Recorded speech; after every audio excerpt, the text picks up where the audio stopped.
शादी का मंडप सजा हुआ है, लेकिन माहौल में मातम छाया है क्योंकि श्यामा की बारात लौट गई है। एक दो बार नहीं, बल्कि पूरे 4 बार। श्यामा आंखों में आंसू लिए लाल जोड़े में खड़ी है और चारों तरफ कानाफूसी हो रही है।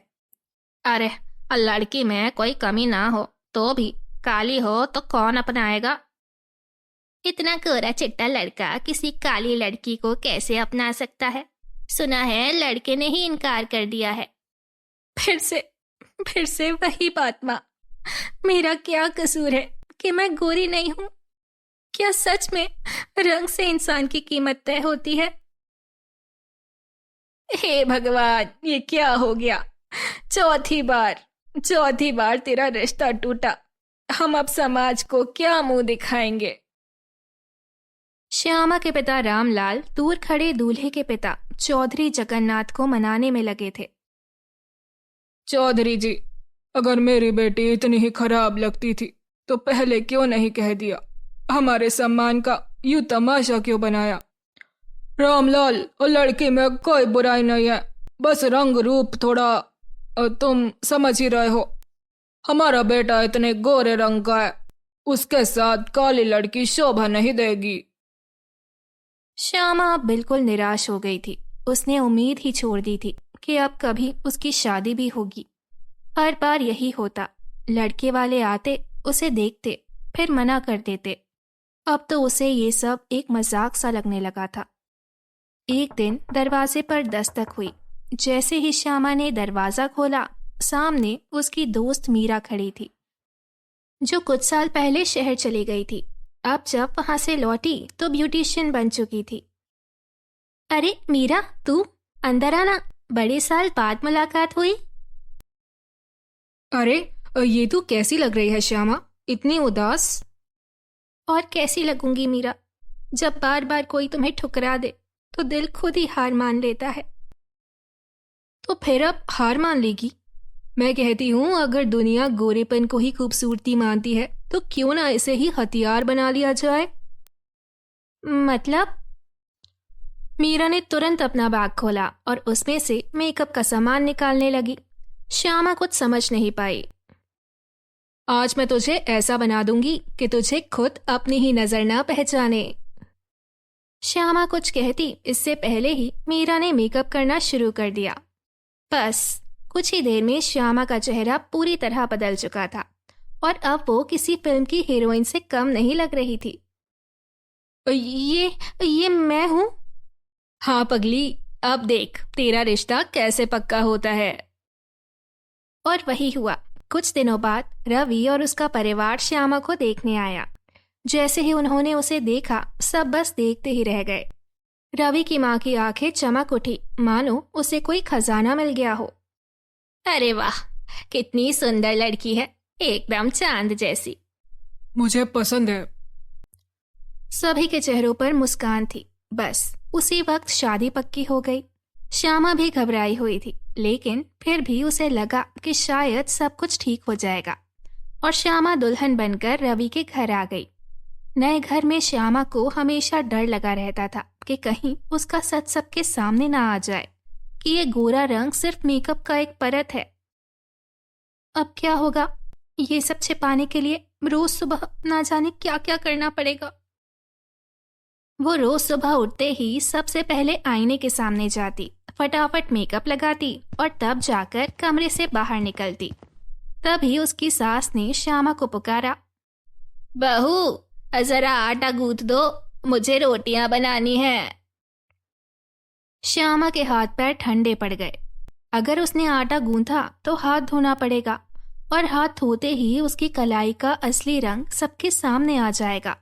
वो घबरा कर जल्दी से कुछ सोचने लगी। फिर उसे एक उपाय सूझा। अम्मा जी, अब पंडित जी ने कहा है कि नई बहू को शादी के बाद 1 हफ्ते तक रसोई में काम नहीं करना चाहिए। सासू माँ थोड़ा सोच में पड़ गई, लेकिन पंडित जी ने कहा था तो मानना ही पड़ा। अच्छा, चलो कोई बात नहीं, लेकिन हफ्ते भर बाद तुझे अच्छे से सारे काम सीखने पड़ेंगे। श्यामा ने राहत की सांस ली, लेकिन शाम को एक और मुसीबत आ खड़ी हुई। रवि बालकनी में खड़ा बारिश को निहार रहा था। उसके चेहरे पर हल्की सी मुस्कान थी और उसकी आंखों में जैसे कुछ अलग ही चमक थी।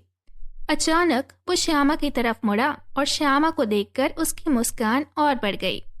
श्यामा, चलो ना, बारिश में भीगते हैं, वो बहुत रोमांटिक लगेगा। श्यामा का दिल जोर से धड़कने लगा। वो जानते हुए भी इस पल का सामना करने के लिए तैयार नहीं थी। अगर वो बारिश में भीग गई तो उसका सारा मेकअप धुल जाएगा और उसका पूरा सच सबके सामने आ जाएगा। उसका मन घबराहट से भर गया। उसने घबराकर झट से बहाना बनाया, अरे नहीं नहीं, अब मुझे तो बचपन से ही ठंड लग जाती है, अगर भीग गई तो बुखार आ जाएगा। रवि ने उसे थोड़ा मायूस होकर देखा। उसकी आंखों में एक हल्की सी निराशा झलकी, लेकिन फिर उसने मुस्कुरा दिया।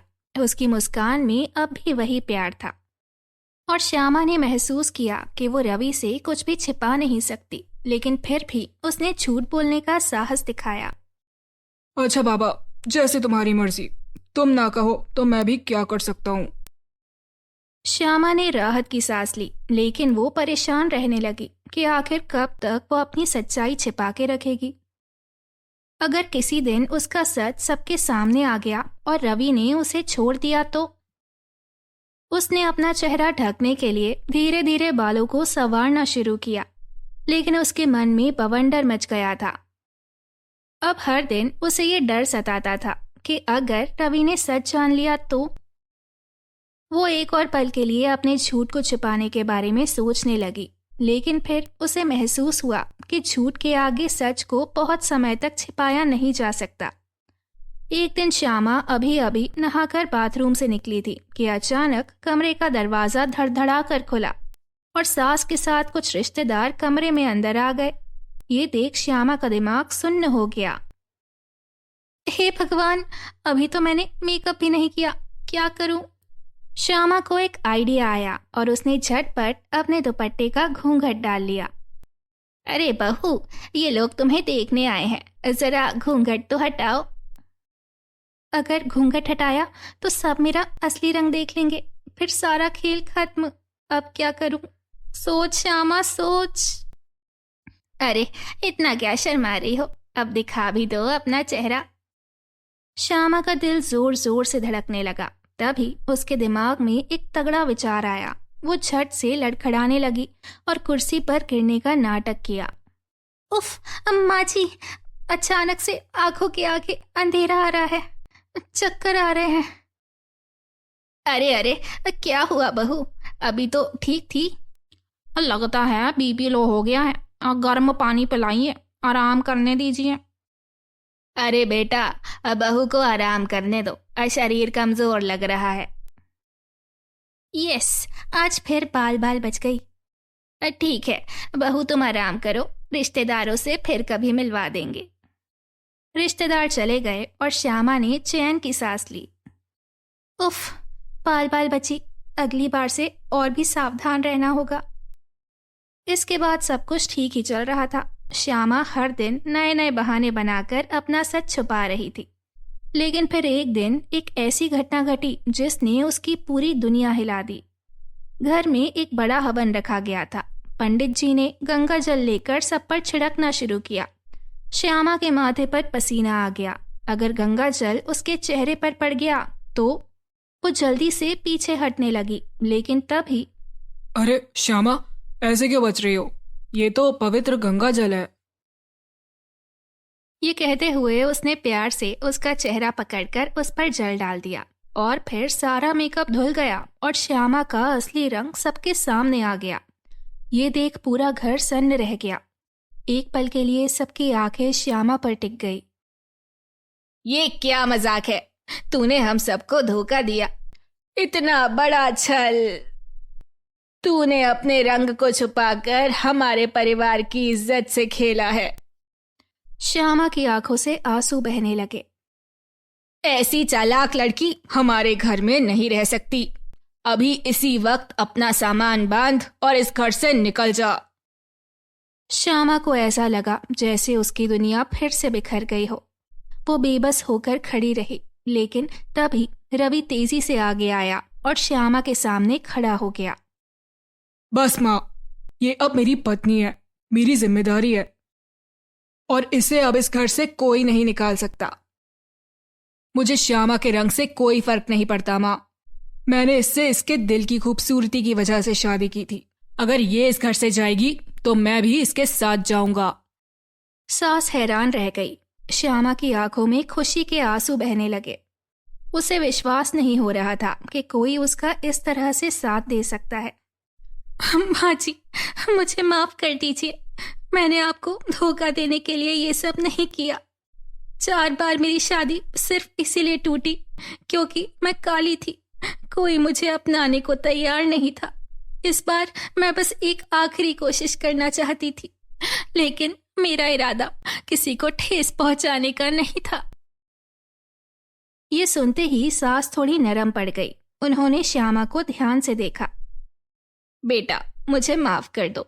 शायद मैं भी इस दुनिया की गलत सोच का शिकार बन गई थी, लेकिन अब समझ आया कि असली खूबसूरती आत्मा में होती है, चेहरे पर नहीं। अब से तुम मेरी बहू नहीं, मेरी बेटी हो। श्यामा की आंखें खुशी से चमक उठी। उसने सास को गले लगा लिया और फिर सब खुशी खुशी रहने लगे।